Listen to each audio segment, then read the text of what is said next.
The dictation will start in 5 seconds. Under the present regime, when a myriad socio-economic and political challenges confront the people of India, developments in the domestic sphere are often put on the back burner in agendas of resistance. This allows those who are in power to hijack the concept of Nari Shakti and make claims of women-led development even as they keep intact an entirely regressive approach to women in the domestic sphere. Latest example of this is a statement by the Rashtriya Swayamsevak Sangh chief in August 2025 where he said that in order to ensure the survival of civilization, families need to have at least 3 children, as though women are reproduction machines with little or no choice. It would have been more appropriate for Mohan Bhagwat to have said about the survival of families and especially of women within the home.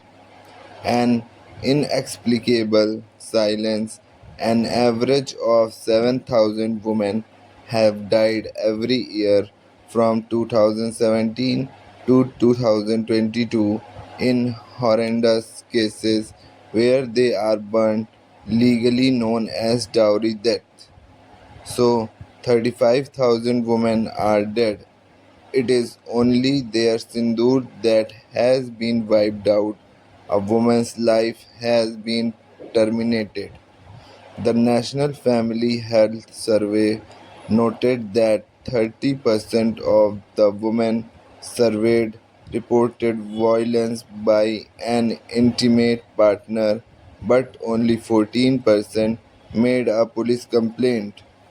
A third of the over 4.4 lakh cases of registered crimes against women are of domestic violence. But have you heard even one word being spoken by even a single RSS or Bharatiya Janata Party leader, man or woman, against violence within the home?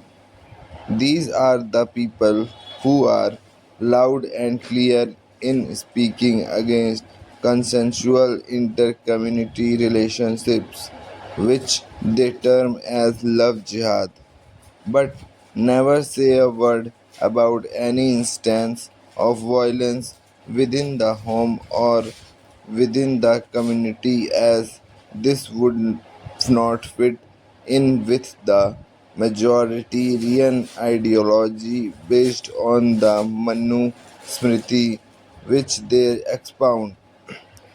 There has been a little change since the days when the Manuvadi forefathers of those now in power railed against B.R. Ambedkar for the demolition of Hindu ideology.